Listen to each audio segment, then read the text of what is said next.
الشيطان الرجيم بسم الله الرحمن الرحيم ولن ترضى عنك اليهود ولا النصارى حتى تتبع ملتهم۔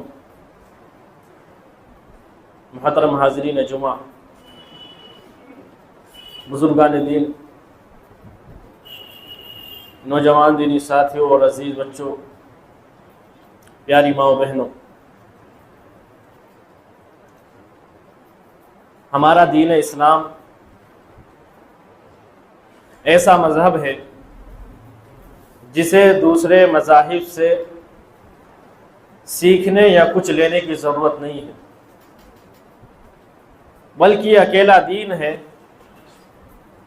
جس کے اندر انسان کی زندگی کی شروعات سے لے کر زندگی ختم ہونے تک اور پھر اس بیچ میں جو کچھ بھی مراحل سے انسان گزرتا ہے سب کے لیے تعلیم موجود ہے، باتیں موجود ہیں۔ دوسرے مذاہب کے اندر بہت ساری باتیں پچھلے دین اور مذہبوں سے لی جاتی ہیں اور وقت کے حساب سے اس کو تبدیل بھی کیا جاتا رہتا ہے۔ ہندو مذہب کے بارے میں گاندھی جی کہتے ہیں کہ ہندو کوئی مذہب نہیں ہے، بلکہ یہ ریتی اور رواج سے ملا ہوا ایک فکر ہے، اور اس فکر کو وقت کے حساب سے تبدیل کیا جاتا رہتا ہے۔ تو یہ دھرم جو آج سے صدیوں پہلے جس شکل میں تھا، آج اس شکل میں آپ کو نہیں ملے گا، کیونکہ یہ کوئی مستقل مذہب اور دھرم نہیں ہے، بلکہ ریتی اور رواجوں سے مل کر کے بنا ہے۔ لیکن اسلام ایسا نہیں ہے۔ اسلام ایک مکمل مذہب ہے، مکمل ضابطۂ حیات ہے، زندگی گزارنے کا مکمل طریقہ ہے جو آج سے 1400 سال پہلے ہمیں دیا گیا اور قیامت تک اسی شکل پر باقی رہنے والا ہے۔ اس بنیاد پر، کم از کم اسی بنیاد پر ہمیں اپنے مذہب سے مطمئن رہنا چاہیے اور دوسرے مذہبوں کی طرف جھانکنا بھی نہیں چاہیے، نہ ان کے رسم و رواج میں شریک ہونا چاہیے، نہ ان کے کسی مذہبی تہوار پر ہمیں بدھائیاں دینی چاہیے، گریٹنگز دینی چاہیے، بلکہ ہمیں یہ سکون ہونا چاہیے ہمارا مذہب اسلام ہے، اور اسلام مذہب ہمیں یہ سکھاتا ہے کہ دوسرے مذہبوں کی کسی چھوٹی بڑی تقریب میں بھی شریک نہ ہوا جائے۔ کسی کا اگر مذہبی معاملہ ہے تو ہمیں اس معاملے میں ذرہ برابر بھی شرکت نہیں کرنی، ان کو بدھائی دینے کے لیے اسٹیٹس تک نہیں لگانا ہے، کیونکہ ہم میں سے بہت سارے ایسے نوجوان ہیں، خاص کر کے جن کا نظریہ سیاسی ہے یا پولیٹیکل پارٹی سے جڑے ہوئے ہیں، یا وہ کسی بھی اعتبار سے دنیا یا سماج کی خبر رکھنے والے، ان کی نظر میں یہ ہوتا ہے کہ ہمیں بھائی چارگی پھیلانی ہے، اس لیے وہ دوسرے مذاہب میں بھی دخل دیتے ہیں۔ ان کا کوئی تہوار آئے گا تو اس میں بدھائیاں دیں گے، ہو سکتا ہے تو اس میں شریک بھی ہو جائیں، اور اس سے بڑھ کر کے اس میں مدد بھی کرنے والے بن جائیں۔ یاد رکھیں، یہ چھوٹی سی بڑی چیزیں، یعنی بدھائی دینے کا معاملہ ہو یا پھر ان کے تہواروں میں شریک ہونے کا معاملہ ہو، سب غلط ہے۔ اسلام کے نقطہ نظر سے یہ سب کچھ غلط ہے، اس میں کوئی بھی گنجائش والی بات نہیں ہے کہ ہم گنجائش نکال لیں یا یہ سمجھیں کہ کہیں نہ کہیں ہو سکتا ہے لچک موجود ہو۔ یہ اسلام اور کفر کا معاملہ ہے، اور جہاں اسلام اور کفر کا معاملہ آتا ہے، جہاں اسلام اور کفر ٹکراتے ہیں، وہاں اسلام کے اندر لچک دیکھنے کو نہیں ملے گی۔ وہاں اسلام یہ نہیں چاہتا کہ ہاں آپ تھوڑا سا جھک جائیں، تھوڑی سی نرمی پیدا کر لیں، ان کو بھی تھوڑا سا راضی کر لیں اور اپنے دین اور مذہب پر بھی عمل کر لیں۔ اسی طرح کی پیشکش کفار مکہ نے نبی صلی اللہ علیہ وسلم کے سامنے رکھی کہ چلیے آپ اپنی دعوت دے رہے ہیں، دیجئے، آپ کے صحابہ آپ کے ساتھ عبادت کریں، اللہ رب العالمین کو مانے، بتوں کو نہ پوجے، چلے گا، لیکن اتنا کر لیجئے کہ کچھ دن آپ ہمارے بتوں کی عبادت کریں اور کچھ دن ہم آپ کے بتوں کی عبادت کر لیتے ہیں، یعنی آپ کے خدا کی عبادت کر لیتے ہیں۔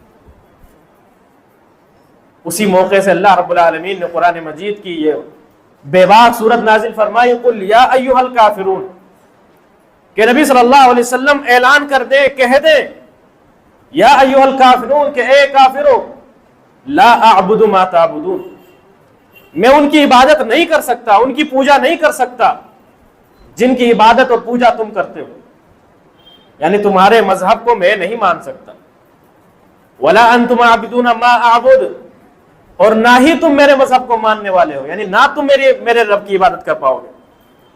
یہ بدلہ بدلی کا معاملہ نہیں چل سکتا کہ تھوڑا سا میں تمہارے مذہب کی تعریف کر دوں، تھوڑا سا تمہارے مذہب میں دخل دے دوں اور تم میرے تھوڑے سے مذہب کی تھوڑی سی ریتی رواجوں کو اپنا لو، ایسا نہیں ہو سکتا۔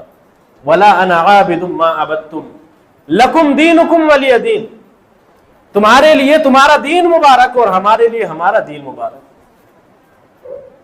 دین کے معاملے میں کہیں بھی سمجھوتا نہیں ہے، کمپرومائز نہیں ہے کہ تھوڑا اونچا نیچا چل جائے گا۔ یہ شرک اور کفر کا معاملہ، اس کو ہلکے میں ہمیں نہیں لینا چاہیے۔ اور آخر کیوں، کیا ضرورت پڑی ہے اسلام جیسے مذہب کو ماننے والا ایسے مذاہب کی طرف رخ کرے جو مذہب مکمل بھی نہیں ہے، جن کے پاس جینے کا سلیقہ نہیں ہے، جن کی تعلیم کے اندر، جن کی کتابوں کے اندر کھوٹ ہے۔ حالانکہ مسلمان کی تعلیم کے اندر، نہ مسلمان کی کتاب کے اندر، نہ مسلمان کے نبی کے اندر کوئی کمی۔ عیسائی مذہب کے پاس اگر آپ جائیں تو اس کے نبی ہے عیسیٰ علیہ السلام۔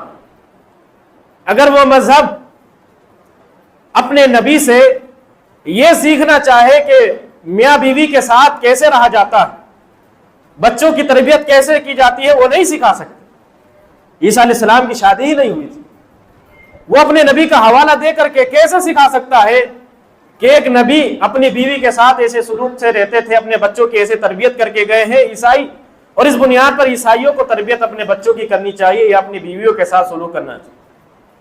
ہمارے نبی صلی اللہ علیہ وسلم نے فرمایا کہ میں نے شادیاں کی ہیں، میرے بچے بھی ہیں، اور آپ صلی اللہ علیہ وسلم نے اپنی بیویوں کے ساتھ کیسا رہا جاتا ہے زبانی طور پر بھی اور عملی طور پر بھی یہ کر کے دکھایا۔ اپنے بچوں کی تربیت کیسے کی جاتی ہے آپ صلی اللہ علیہ وسلم نے وہ بھی کر کے دکھایا۔ یہ ایک چھوٹی سی مثال ہے، ایک ہلکی سی مثال ہے، اس کے علاوہ بہت ساری مثالیں دی جا سکتی ہیں کہ کیسے دوسرے مذہب ناقص ہے، نامکمل ہے، پورے بھی نہیں ہیں۔ بہت ساری چیزیں ہمیں ان دھرم کے اندر، ان مذہبوں کے اندر نہیں مل سکتی جو اسلام کے اندر موجود ہے۔ جیسے اللہ رب العالمین نے قرآن کے اندر مسلمانوں کا اور غیر مسلموں کا بار بار تذکرہ کر کے دکھایا ہے کہ کیا جاننے والے اور جاہل برابر ہو سکتے ہیں؟ کیا ایسے لوگ برابر ہو سکتے ہیں کہ کیا ہم مسلمانوں کو جو مومن ہیں ان کو مجرموں کی طرح بنا دیں؟ کیا زمین کے اندر اصلاح کرنے والوں کو فسادیوں کے برابر بنا دیں؟ یعنی کیا مسلمان اور کافروں کو برابر کر دیں؟ کیا دونوں کو ایک ہی صف میں لا کر کے کھڑا کر دیں؟ کیا دونوں ایک ہی صف میں آ جائے؟ ایسا نہیں ہو سکتا۔ آگ اور پانی اکٹھا نہیں ہو سکتے، دونوں کا کوئی تعلق نہیں ہے۔ کفر اور اسلام دونوں الگ الگ سطح پر موجود ہیں۔ اس حقیقت کو ہمیں سمجھ لینا چاہیے، خاص کر کے آج کے دور میں، جس دور میں انسانیت کا نام لے کر کہ انسانیت سب سے آگے ہے، ہم انسانیت کو ماننے والے ہیں۔ مذہب اگر انسانیت کی راہ میں اڑے گا تو ہم مذہب کو پیچھے ڈھکیل دیں گے۔ ایسے دور میں، جس دور میں یہ نعرے لگائے جا رہے ہیں، بطور خاص ہمیں سیکھنے کی ضرورت ہے کہ اسلام کیا ہے، کفر کیا ہے، توحید کی کیا اہمیت ہے، اور کفریہ عقائد کو اپنانا اور ان سے راضی ہونے کا کیا نقصان ہے۔ انسانیت بہت اچھی چیز ہے، لیکن ایسا بھی نہیں ہے کہ انسانیت کے نام پر آپ اپنے مذہب اسلام کو خارج کر دیں۔ اکبر نے اپنے زمانے میں یہی کیا کہ انسانیت کے نام پر دین الہی بنایا، سارے مذہبوں کی اچھی اچھی بات لے کر کے اسلام کی حقیقت کو ٹھکرا کر کے ایک نیا مذہب ایجاد کرنے کی کوشش کی تاکہ سارے کے سارے لوگ ایک چھت کے نیچے آ جائیں۔ یہ ممکن ہی نہیں ہے، قیامت تک ممکن نہیں ہے کہ سارے لوگوں کو آپ ایک ہی چھت کے نیچے کھڑا کر دیں۔ ہاں، ایک زمانہ آئے گا کہ سب لوگ مسلمان ہو جائیں گے، لیکن اسلام چھوڑ کر کے سب لوگ دوسرا مذہب اختیار کر لیں، یہ قیامت تک نہیں ہوگا۔ جب یہ ہوگا تو پھر قیامت آ جائے گی۔ اور اللہ رب العالمین نے قرآن میں خود کہا وَلَن تَرْضَ عَنْكَ الْيَهُودُ وَلَا النَّصَارَىٰ حَتَّىٰ تَتَّبِعَ مِلَّتَهُمْ کہ یہ لوگ آپ سے کبھی بھی راضی نہیں ہو پائیں گے. آپ چاہے جتنی کوشش کر لیں یہودی اور نصارہ کو راضی کرنے کی، اپنا دین آپ نے اگر اپنایا ہوا ہے تو یہ لوگ کبھی بھی راضی نہیں ہو سکتے، کبھی بھی خوش نہیں ہو سکتے. اس کے لیے کیا کرنا پڑے گا؟ حتیٰ تتبع ملتہم، تم ان کے دین کو مان جاؤ، تم ان کے مذہب کو اپنا لو تو پھر راضی ہو جائیں گے. لیکن اپنے مذہب کو چھوڑ کر آپ ان کے مذہب کو نہ اپنائیں، اپنے مذہب پر قائم رہے، ڈٹے رہے، لاکھ کوششیں کر لیجئے، یہ آپ سے کبھی بھی راضی نہیں ہوں گے. زبانی دکھاوا کر دیں لیکن دل کے اندر وہ بیر ہمیشہ ظاہر رہے، موجود رہے گا، اور جب موقع آئے گا اس چیز کو ظاہر کرنے کا تو وہ اس کو ظاہر بھی کر دیں گے. آج سے 10-20 سال پہلے اس ملک کے مسلمان اور ہندو امن و شانتی سے رہ رہے تھے، لیکن یہ امن و شانتی صرف ظاہر تھی، دل کے اندر بظاہر وہ بیر موجود تھا جو ہم کو 10 سال پہلے ظاہر ہوا. وہ لوگ کھل کر کے سامنے آئے جو لوگ ہم سے محبت کا اظہار کرتے تھے، اور انہوں نے ظاہر کر دیا کہ وہ اسلام اور مسلمانوں کو پسند کرنے والے نہیں، وہ اسلام اور مسلمانوں کا بھلا چاہنے والے نہیں ہیں. یہ اللہ رب العالمین کی پیشن گوئی ہے، یہ کبھی بھی راضی نہیں ہو سکتے، کبھی بھی خوش نہیں ہو سکتے اس انسان سے جو اسلام کو اپنانے والا ہو. جو مسلمان اسلام کو شروع سے آخر تک اپناتا ہو، جس کی زندگی میں اسلام موجود ہو، اس انسان کو یہ کبھی بھی پسند نہیں کریں گے. اس کا نام لیں گے تو شدت پسند کہیں گے، یہ کٹر وادی ہے، یہ برا ہے، یہ ایسا ہے، یہ ویسا ہے، اس کو ہمیشہ برا کہیں.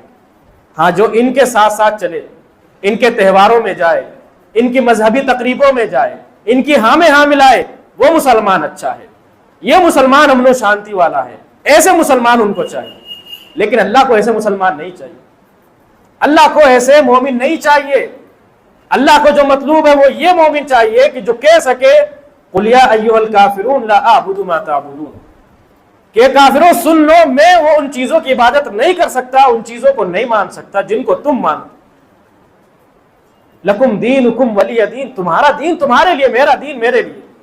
سماج اور معاشرے میں ہم جی رہے ہیں تو جیے، تمہارا مجھ سے سماجی کوئی تعلق ہے، مجھ سے کچھ خریدنا ہے، مجھ سے کچھ لینا ہے، یہ الگ راستہ، یہ الگ چیز ہے. دین کے معاملے میں تمہارا دین تمہارے لیے، تم میرے دین میں دخل نہ دو، اور میرا دین میرے لیے، میں تمہارے دین کو کیوں اپناؤں. سماجی یاری اور دوستی چلتی رہے، سماجی معاملات چلتے رہے، لیکن دین کے معاملے میں ہم سمجھوتا نہیں کر سکتے. یہ کفر اور شرک کا معاملہ ہے، یہ دونوں دو کنارے ہیں، کبھی مل نہیں سکتے، کبھی ایک ساتھ نہیں آ سکتے. یا تو یہ ادھر شامل ہو جائیں گے یا پھر یہ ادھر شامل ہو جائیں گے. سمجھوتے کی کوئی گنجائش اس معاملے میں نہیں. لیکن شروع زمانے سے نبی صلی اللہ علیہ وسلم نے بھی پیشین گوئی کی کہ ایک دور ایسا آئے گا، ایک زمانہ مسلمانوں پر ایسا آئے گا کہ مسلمان اپنی حقیقت کو بھول کر ان کافروں کے پیچھے، یہود و نصارہ کے پیچھے لگ جائیں گے. ابھی نبی صلی اللہ علیہ وسلم باحیات تھے، اس کی مثال ہمیں دیکھنے کو مل گئی.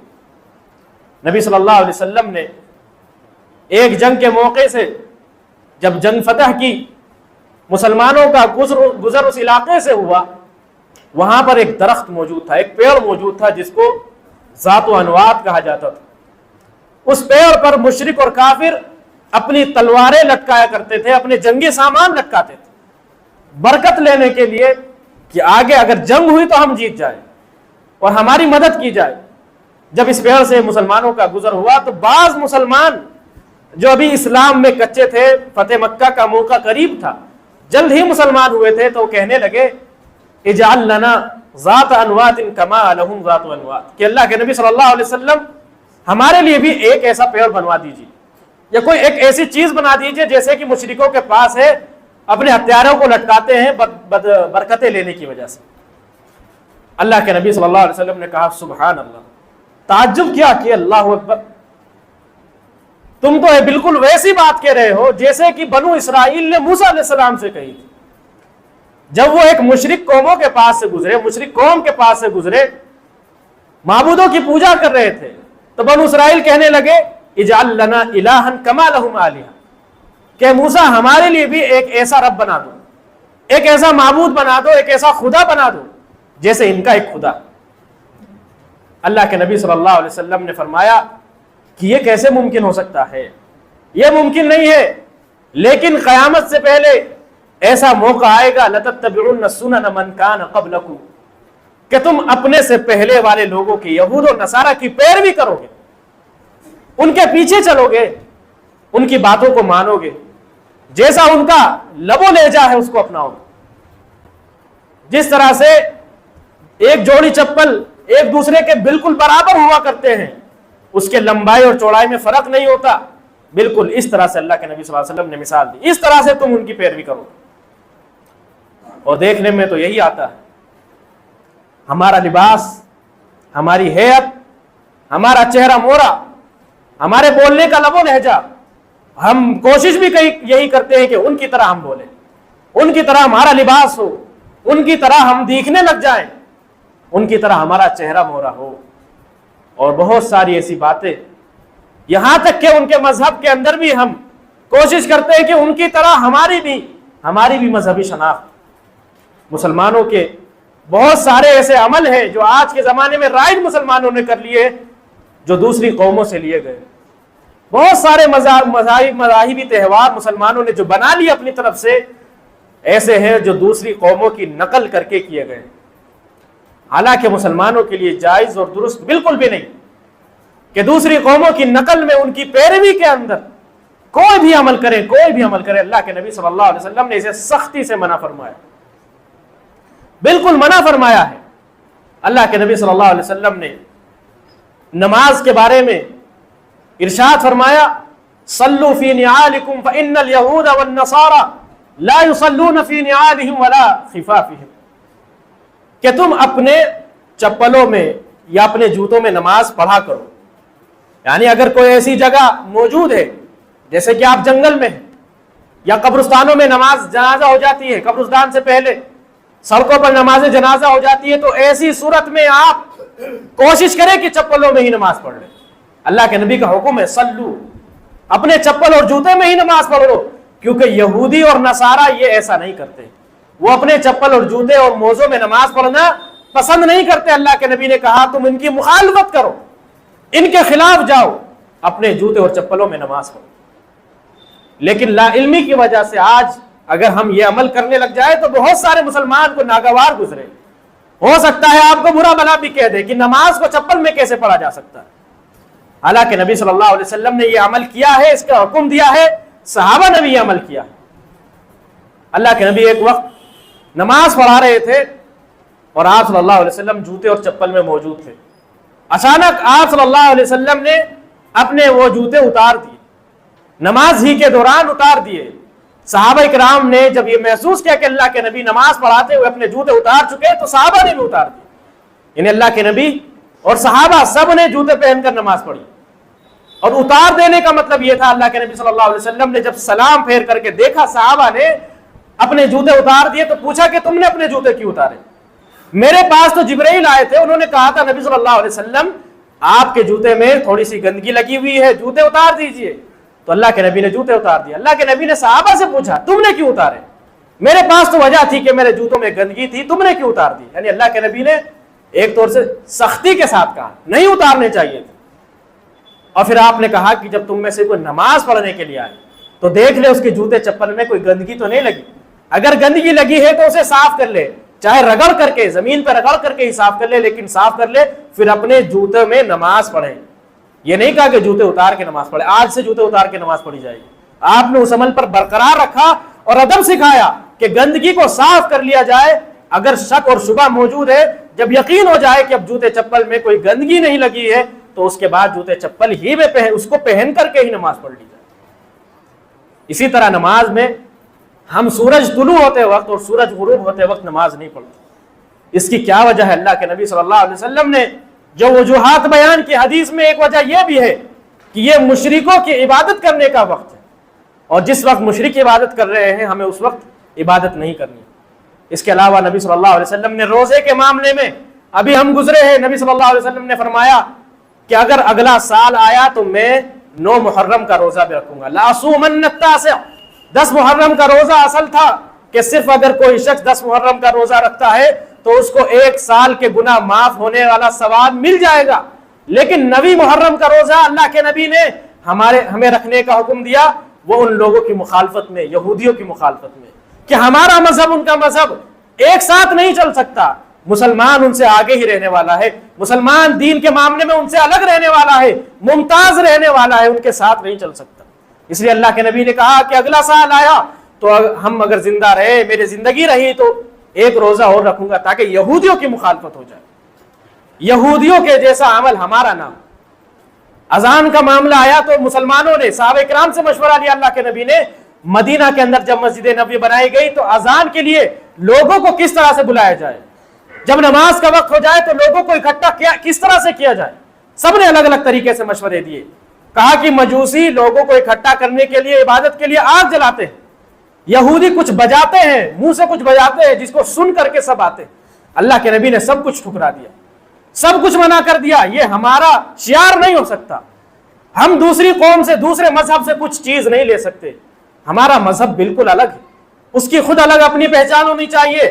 فَأَمَرَ بِلَالًا أَن يُشَفِّعَ الْأَذَانَ وَيُوتِرَ الْإِقَامَةَ، پھر اللہ کے نبی صلی اللہ علیہ وسلم نے بلال رضی اللہ عنہ کو حکم دیا کہ اذان دے، اذان کے الفاظ دوہرے کہیں اور اقامت کے اکہرے الفاظ کہیں۔ بلال رضی اللہ تعالیٰ عنہ کو اذان کہنے کا حکم دیا گیا۔